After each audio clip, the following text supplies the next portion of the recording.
All right, Barakatah Yahweh, Barakatah Yahweh Shai, Barakatah Yahweh, Barakatah Yahweh Shai, Barakatah Yahweh, Barakatah Yahweh Shai, Kol Haloyim, La Alahayinawa, Yahweh, Bahashem, Yahweh Shai, Bahashem, Kachad Kodash. All right, this is the book of Matthew, chapter 24, starting at verse 3. And as he sat upon the Mount of Olives, the disciples came unto him privately, saying, Tell us, when shall these things be? And what shall be the signs of thy coming and of the end of the world? And Yahushua answered and said unto them, Take heed that no man deceive you, for many shall come in my name, saying, I am Hamashiach, and shall deceive many. And ye shall hear of wars and rumors of wars. See that ye be not troubled, for all these things must come to pass, but the end is not yet. For nation shall rise against nation, and kingdom against kingdom, and there shall be famines and pestilences and earthquakes in divers places. All these are the beginning of sorrows. All right. And, I wanted to start off with, those scriptures because I got a few articles here. All right. Basically, showing that, the nations are ready for war, man. All right. I'm going to start off with this one. All right. From the Daily Mail. All right. And it reads, China plans to revamp a disused U.S. airfield in the Pacific, 1,800 miles from Hawaii, amid nation's global military expansion. All right. China's foreign ministry said that China was exploring plans for upgrading and improving the airstrip to facilitate domestic transport within Kiribati. Despite being small, it controls one of the biggest exclusive economic zones in the world. Kiribati has in recent years been at the center of a tussle between China and the U.S. and its Pacific allies. All right. So, not only do we have, now this instance of them, revamping this particular airfield on this island. All right. But also, you have the tensions that have been going on. All right. In the South China Sea. All right. And basically, the U.S. trying to flex its muscle, claiming international waters, and basically you can't claim it for your own. And then, China basically saying, listen, just go back ultimately where you came from, because this ain't got nothing to do with you. This is, this is on our side, of the world, if you will. This is close to our land, so therefore we have that right. All right. So this is just a few pictures, and it shows you, all right, how close it is to Hawaii. All right. And ultimately, again, through the spirit, this is just another rumor of war. All right. That great, as I said, that global military expansion. OK, real quick, let me just get a few points in this and go to the next article. Salakian. All right. It's possible the airport could support fighter deployments if it is modernized and improved, as well as increased in usable size. The island could also be used to launch surveillance aircraft, as it is strategically located between Hawaii and the region containing Australia and New Zealand.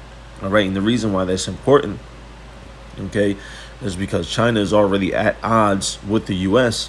But as you clearly see, all right, it's still close to Australia.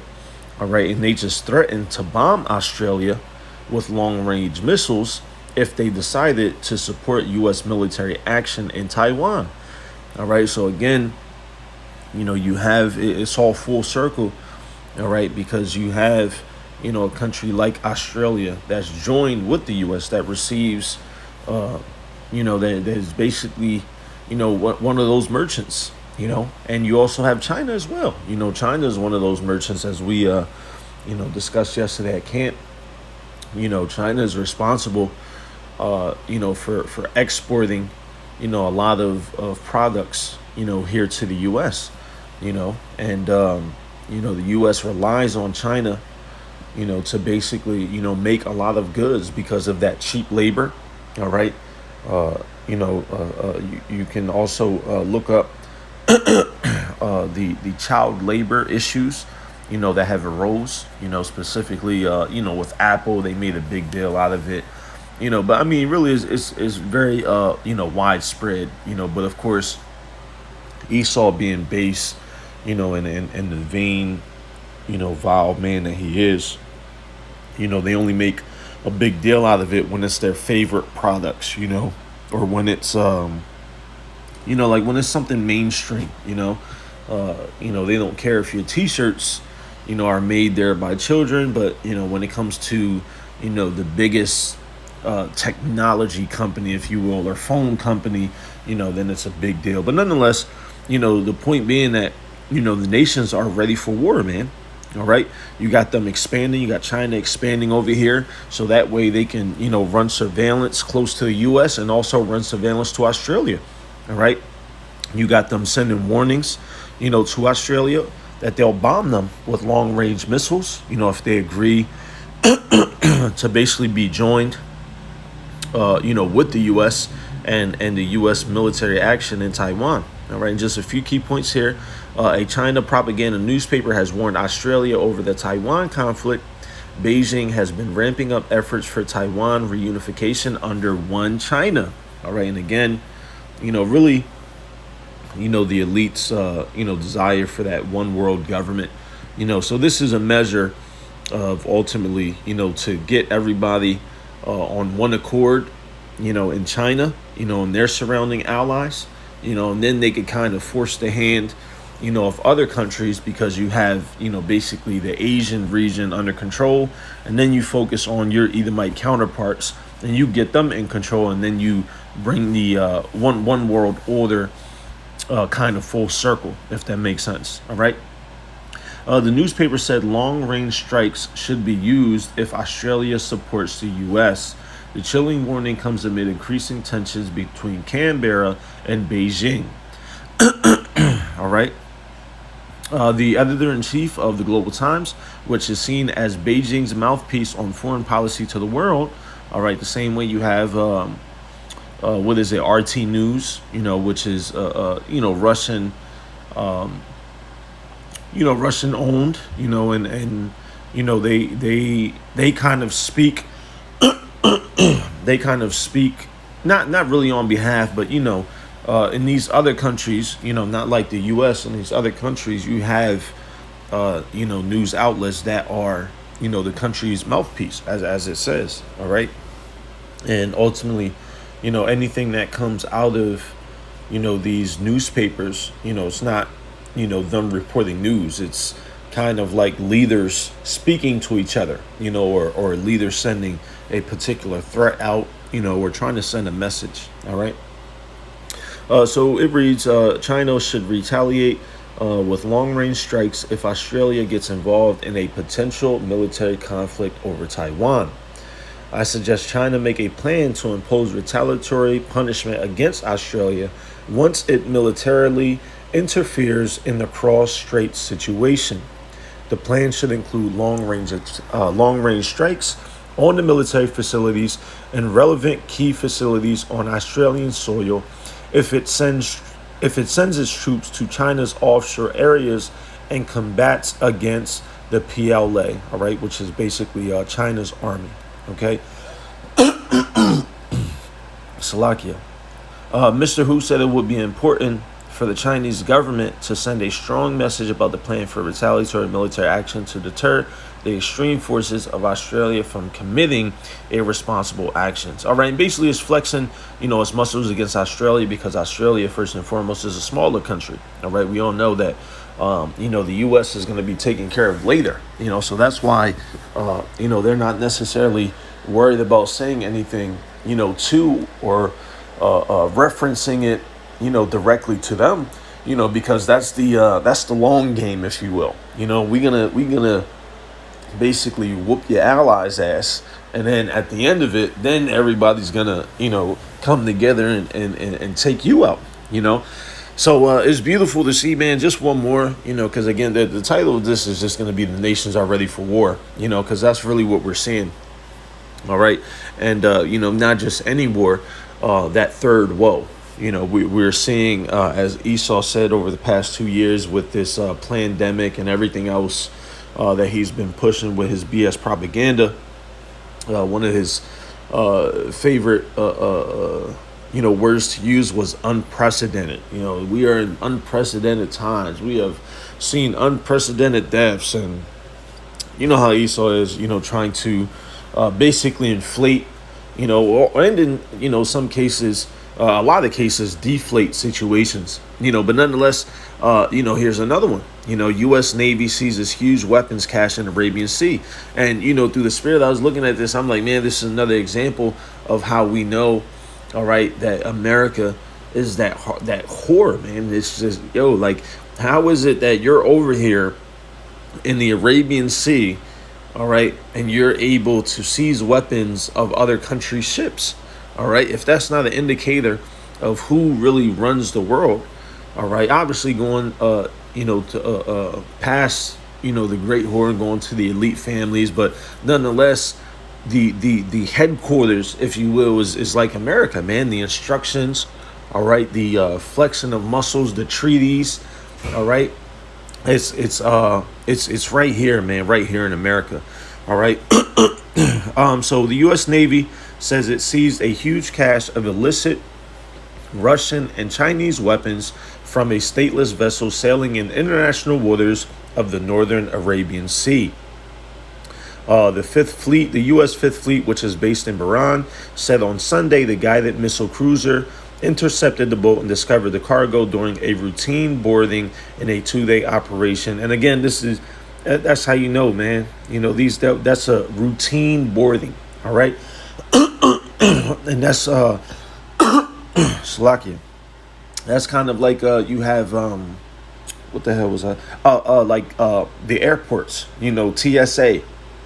They could randomly just frisk you down and touch you however they want, and that's a routine thing. And again, that came out of what? That came out of Babylon, the great whore. This is a routine boarding. We have the right to check and blah, blah, blah, according to the agreement that basically was implemented by Esau, man.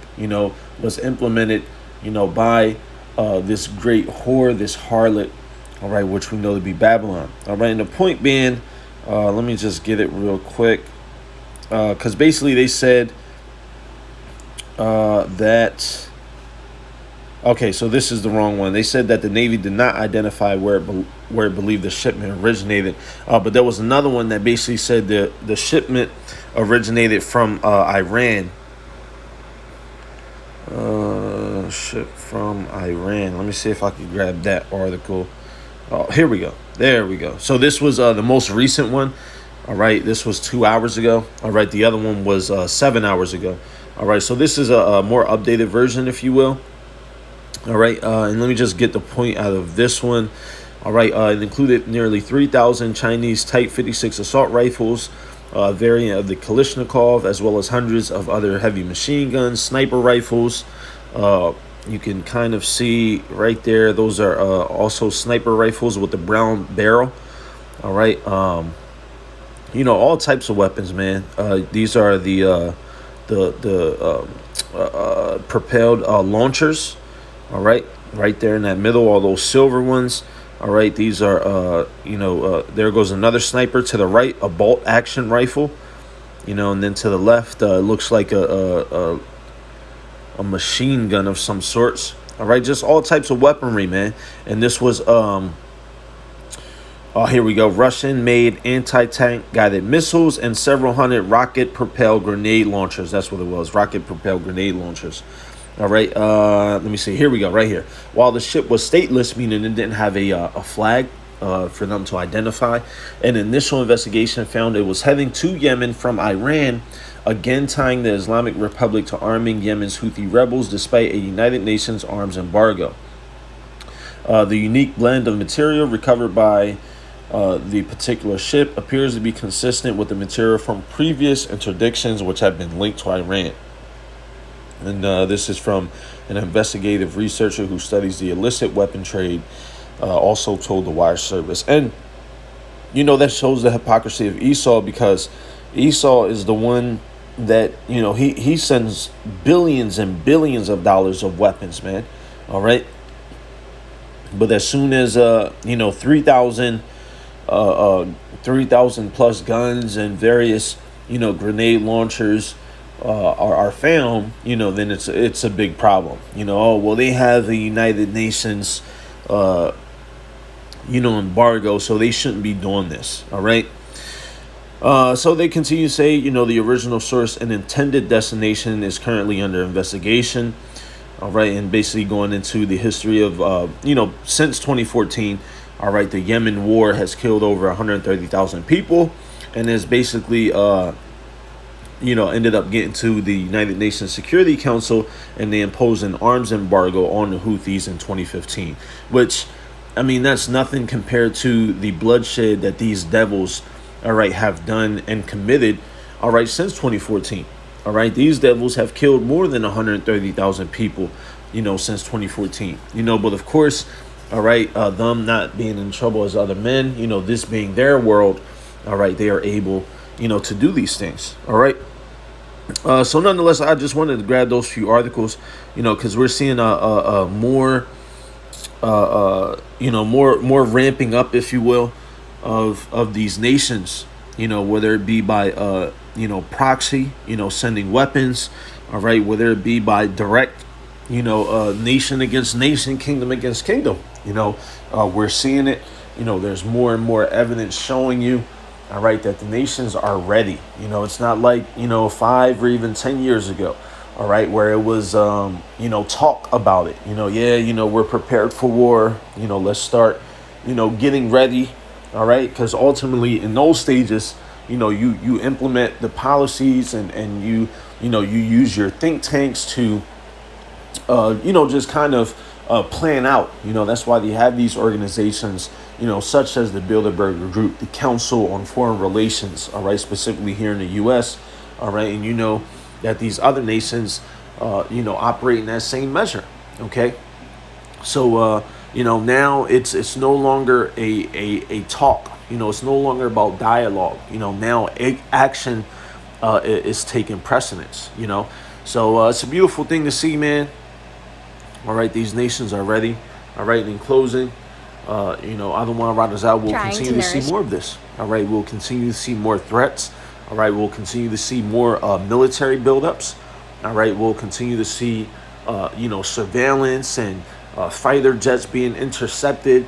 Because as that increases, that shows you that the tensions are increasing. Such to the point, as Esau likes to say, that it is unprecedented what we are seeing. So I don't want to write this out. As other father, I'm gonna leave it off right there. Didn't want to make this too long.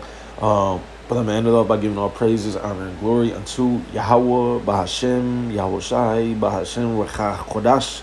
Double honors to our elders and apostles of Great Millstone who do teach and real well. And through the spirit and power of Yahweh, Bahashem, Yahweh Shai. Tell us this 100% truth. Peace, love, and salutations to the house of David, the hopeful elect. You Akim out there pushing his word in truth and sincerity. To those of you likened unto the speckled birds, scattered to the four corners, speaking in different tongues. Unto you, and until next time, we say Shalom.